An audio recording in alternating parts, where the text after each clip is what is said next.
First off, thank you so much for joining us live. If you were on the live broadcast with us, if you're watching the recording just here on the YouTube channel, welcome.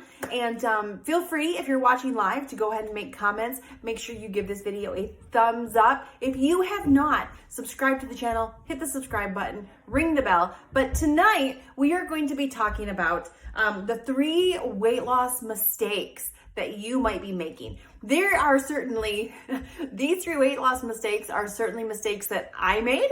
And they are one of the reasons that they definitely helped keep me stuck in weight loss failure for a decade. They definitely didn't help me get off the struggle bus.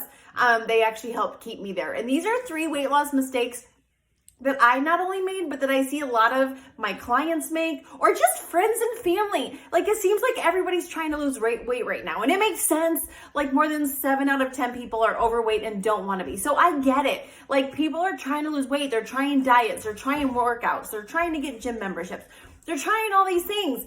But as long as we're doing these 3 things, you are stacking the odds against yourself that you're going to succeed in weight loss. Weight loss is hard no matter how you slice it. It's always funner to gain it than it is to lose it. And so if you're going to successfully get healthy this year, if you're going to successfully lose weight this year, this month, this week, these 3 things are mistakes that you may be making that are keeping you stuck. And so let's go ahead and dive right in. Number 1, being too extreme. All right. And this is one that I made all the time. This is one that I made a lot. And this is one of the ones I see a lot of people making. Being too extreme. And what I mean by that is, like, so is anybody out there kind of like all or nothing? I'm totally an all or nothing kind of girl. Like, I would be the person that would eat all the sugar or none of the sugar. I'm the girl that would eat all the carbs or none of the carbs. I would drink all the soda or none of the soda. And so what I would do, I would start losing weight. I would say, okay, that's it. It would like be this cycle, right? I would like give up. This is hard. This sucks. I can't do it. I'm big boned, whatever the case may be. And then I would be like, all right, I'm doing this. No carbs, no sugar, no soda, no nothing. All right. Let me just say, if you struggle with your weight, it's likely that you either have a food addiction like I did, or you have some bad habits. Also, like I did, you don't wind up 288 pounds morbidly obese without, some of those things. And so I would try to go from all the sugar, all the carbs, all the whatevers to none of it. I would try to cut out all sugar. I would try to cut out all carbs. I would try to cut out all soda. And let me just tell you, in my personal experience in weight loss, struggling with my weight for more than a decade, and then going from a size 22 to a size 2, losing 161 pounds, just the process of losing it and then maintaining it. I mean, you're talking about like 2 decades experience in weight loss failure and weight loss success. And so all my perspectives don't come from a book. They come from real life experience of failing and then succeeding. So I have a pretty good comparison of what I did to stay stuck and what I did to get unstuck and then succeed, right? And so one of the biggest things I did to stay stuck was being too extreme, trying to cut it all out. Cut all the sugar out, cut all the soda out, cut all the carbs out. Look, first and foremost, let me just say your body was made for balance. And I believe you should be eating a balanced diet. I don't believe you should be cutting any of the food groups out. I don't believe you should be cutting carbs out. There's studies that show everything, right? But here's what I will tell you. The way you lose the weight is the way you're going to have to maintain it. So if you lose weight by eating no carbs, you better get ready to eat no carbs for the rest of your life. Why? Because if your body's going to get used to you eating no carbs. So as soon as you go eat a carb, you're going to puff back up. Your body's not going to know how to process it. Or if you ever plan on going back to eating carbs, right? And in my personal opinion, a life without carbs is no life at all. Like, I don't think you should be eating chocolate cake, pizza, and cheeseburgers every day, but come again. Like why would you not want to ever eat a cheeseburger again, or ever eat pizza again, or ever eat chocolate cake again? Like, those things were made to enjoy. Now, we all have enjoyed them too much, hence why we have a weight or health issue, but they're meant to be enjoyed just in moderation, just in balance.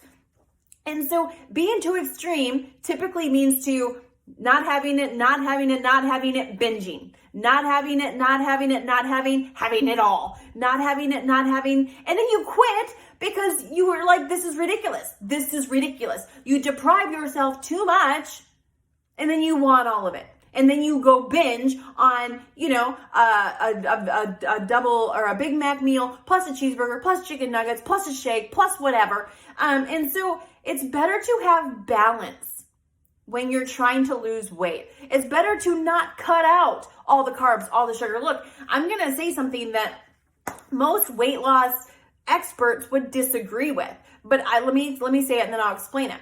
So I lost my first 100 pounds in 202 days.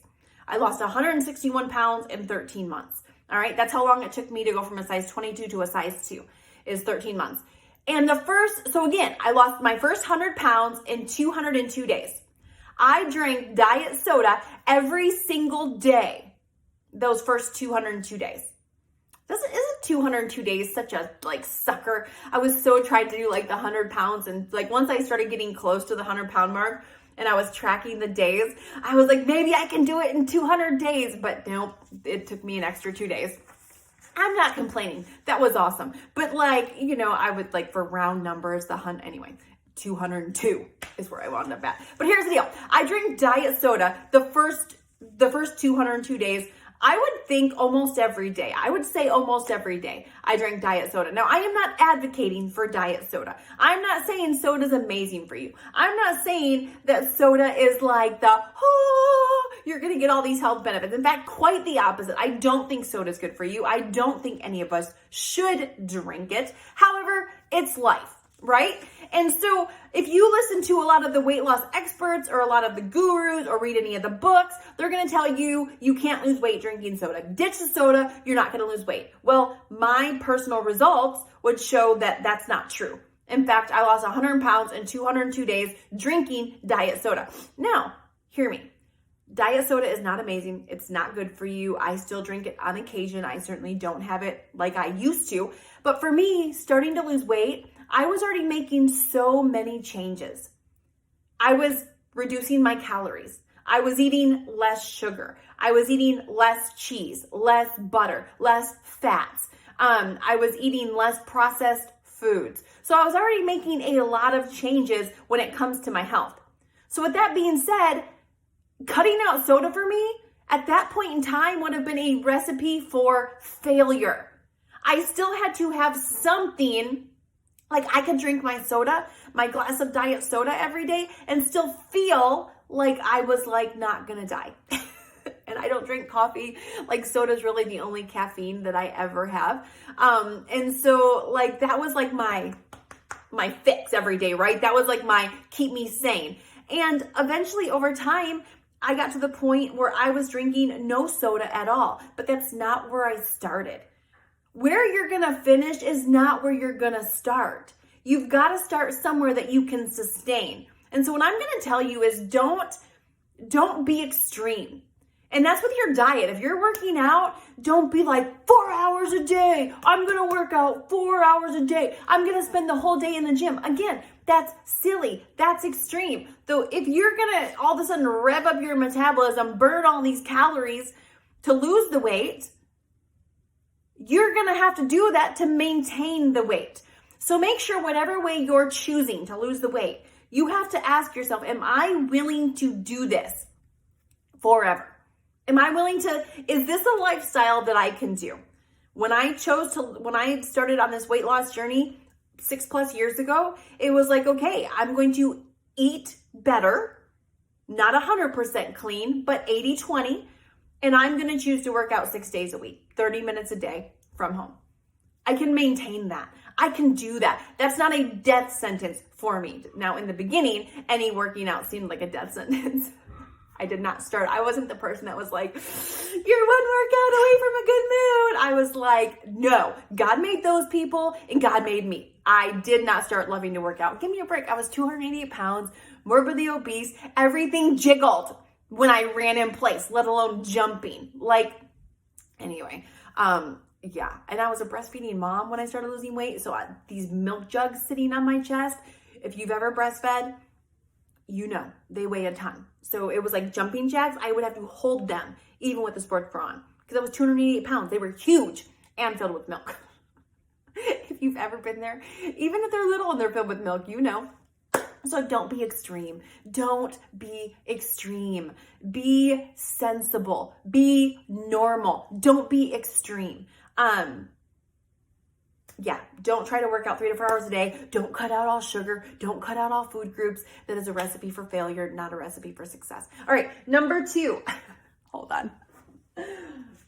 I get all excited and I have notes because, you know, like I sometimes I get excited and I get off track and I'm like, wait, what was I talking about? But it never fails. I still get excited and then my notes fall on the floor. It's awesome, right? All right, number 2, stop expecting yourself to be perfect. I can only talk about these things because I did them. I lived them. Like whenever I talk about these, I'm like, yep, that was me. Yep, I did that. Yep. And it was doing them that helped me fail. And it was learning to stop doing them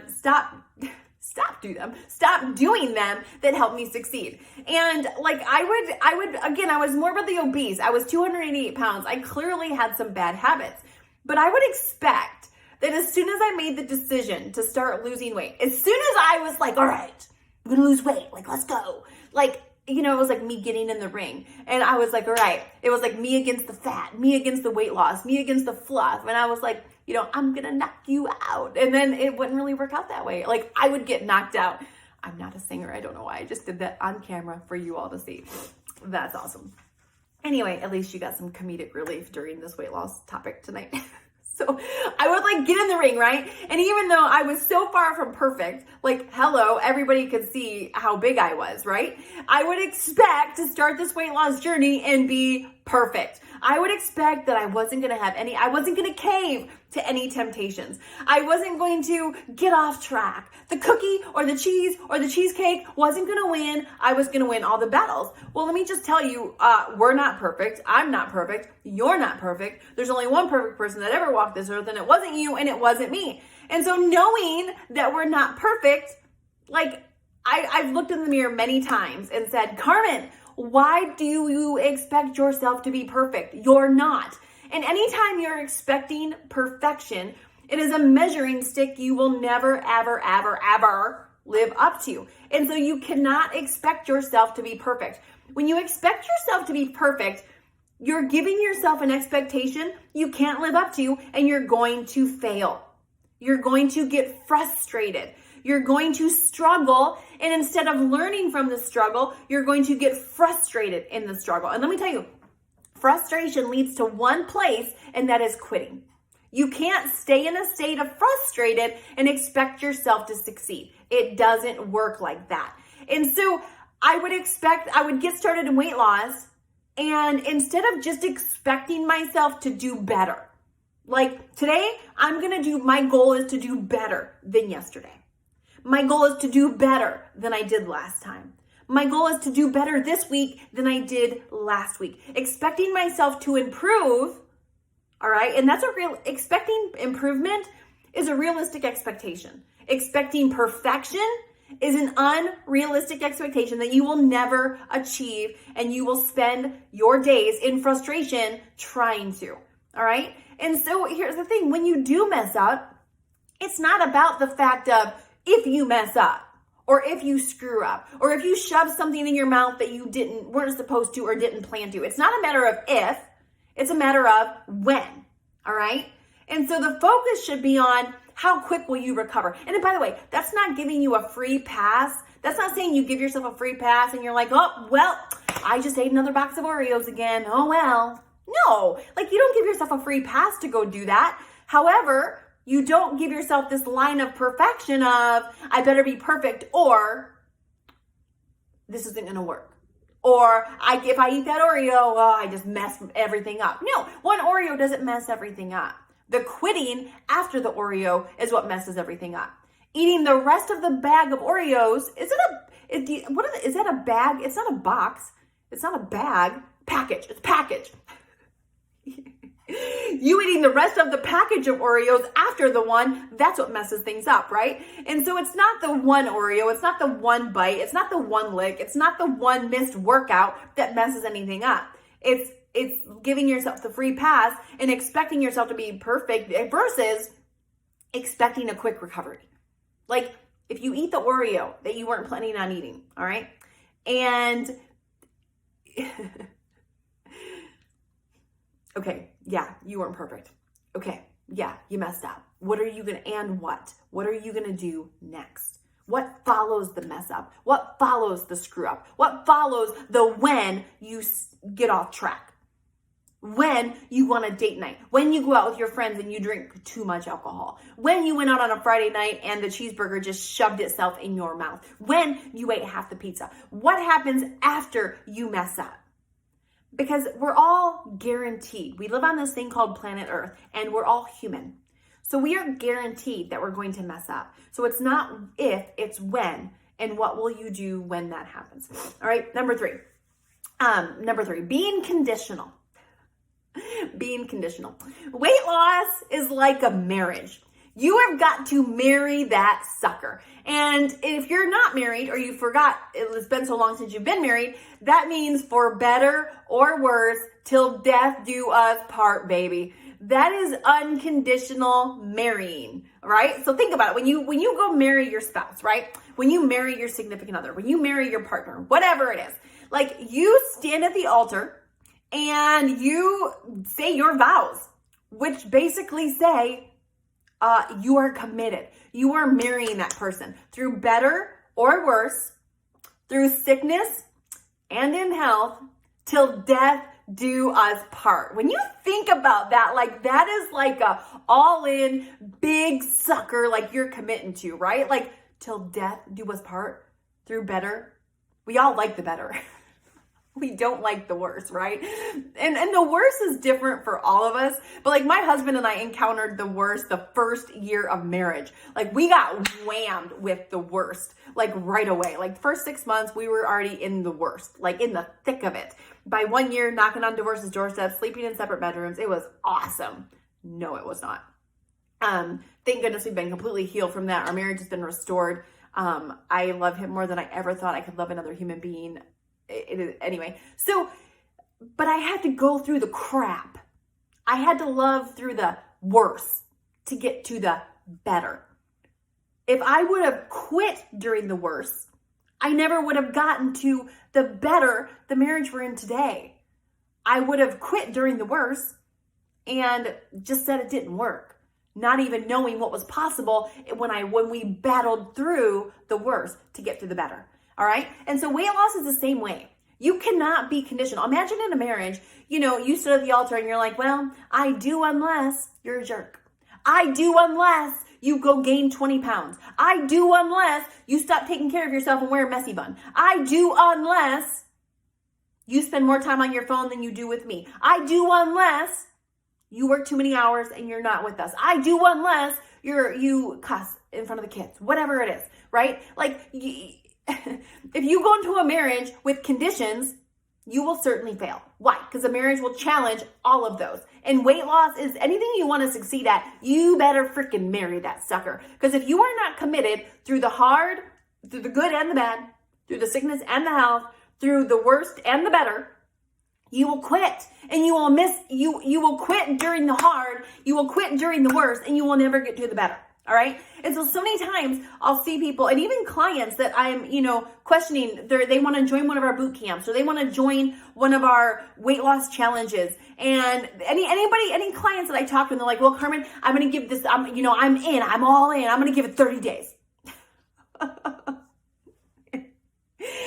And, I think I struggled for so long so that I would have compassion for those that are where I was. Because, sometimes I'll talk to somebody who's super fit and they've never struggled, right? And they can't even relate to where I am. They can't even relate to where I was. Like, they hear somebody talk about, like, being half-hearted or struggling with food addiction, and they're just like, just don't eat the food. And I'm like, well, yeah, I get it today, but it's not that simple. Like, when I was morbidly obese, 208 pounds, it didn't feel as simple as just not eating the pizza. Like, it felt like some days my life would like not go on if I didn't eat the pizza. Like, the struggle was real, all right? And if you've ever had a weight issue or a food addiction, some days the struggle is real, right?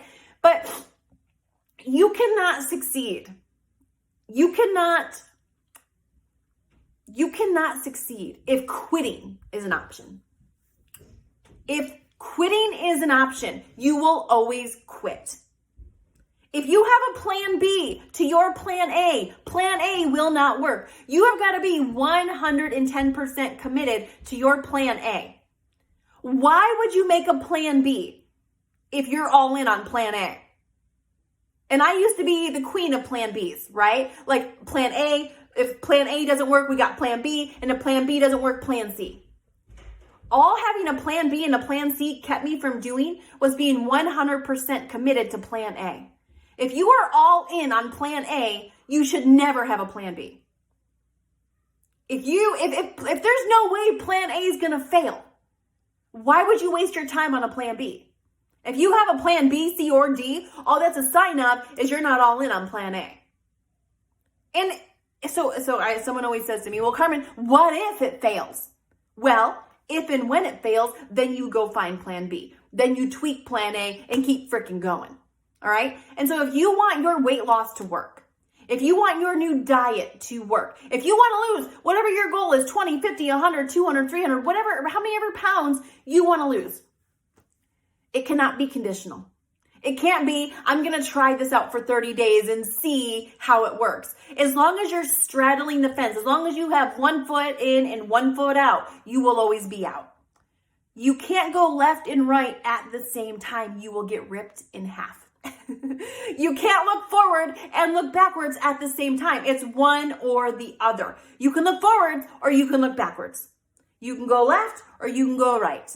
You can be all in or you can be out. And by the way, halfway in and halfway out is out. You will eventually fail if you're trying to straddle the fence. And so it doesn't do you any good and look, we live in this world of YouTube and social media and Facebook and Instagram and all these things. And like, I get it. It's so easy. Like, when you're scrolling your feed and you see one of your friends doing this new thing and you've been doing your weight loss thing for months. Like, I have some clients that I've worked with for years now. Years. They've been committed to the same thing. And I'm so proud of them. Why? Because it takes more for them to stay committed than it takes for somebody to commit the first time. Why? Because when you first commit, you're excited, right? It's the new shiny thing. It's like, look at this new thing I'm doing. After you've been doing it for a while, it's not so exciting, right? When you're first getting married or you're first dating your spouse, you're like, oh, I just want to hear you breathe. Can I just smell you? We hug their pillow. After 10 years of marriage, you're like, move over. Don't touch me.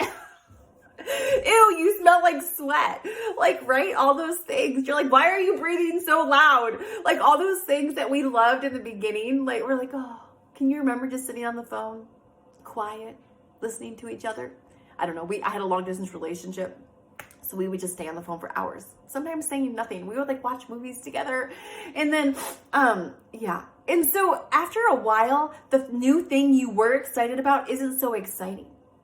That's when you still have to keep going. It's not going to stay exciting forever. But what is exciting are the results you will get for staying the course. The results you will get for staying focused. The results that will come for you staying and not jumping. Because on social media, we live in this social media age where you're going to see your friends doing this, your friends doing that. Look, every person, and here's what I ask myself. When I see somebody else doing something, And they're hopping to this and they're hopping to that. And they, you know, every other second they're doing this new diet, this new workout, that new thing. I just look and say, do they have the results I want? And 9 times out of 10, they don't. And so if you don't have the results I want, why am I going to follow you to your hopping thing? Sure, you might lose 20 pounds this next 2 months, but you're probably going to go gain it back like everybody else does. And so stop getting shiny object syndrome on social media. Stop watching what everybody else is doing. As long as you're doing something that has a track record of success. And look, if you're watching this video and you're like, Carmen, I don't know what to do, send me a message. Comment in the comments, I don't know what to do, help. I can refer you to some things. You could maybe join one of our boot camps. We have an amazing community of women that are just like, they're my tribe.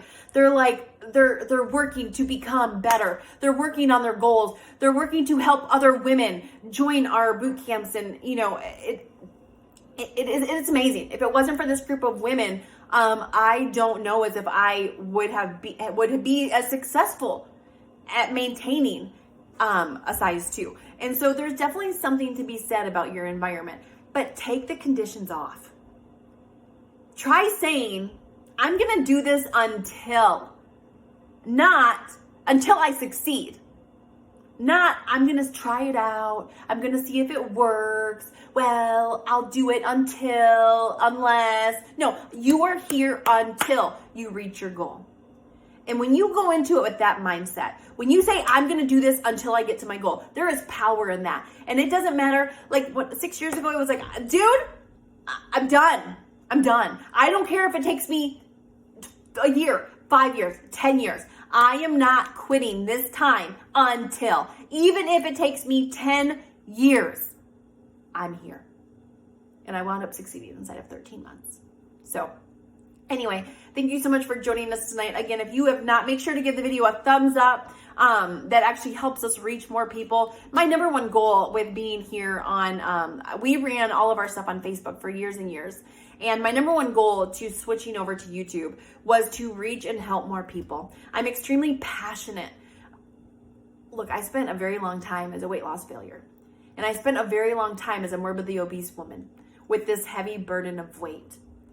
And I know the freedom that has come with losing the weight. And I am freaking passionate about helping other men and women cross the same bridge, to go from failing to succeeding. So by liking the video, you help the algorithm, you help this reach more people that are also struggling. By sharing the video, you help this reach more people who are struggling. By subscribing and ringing the bell, you'll get notified every time we upload weight loss tips. And that will also help our channel reach more people who struggle with this thing called weight. And so thank you so much for joining us. Make sure to check out some of our other videos, subscribe, ring the bell, check out some other videos, and we'll see you on the next one.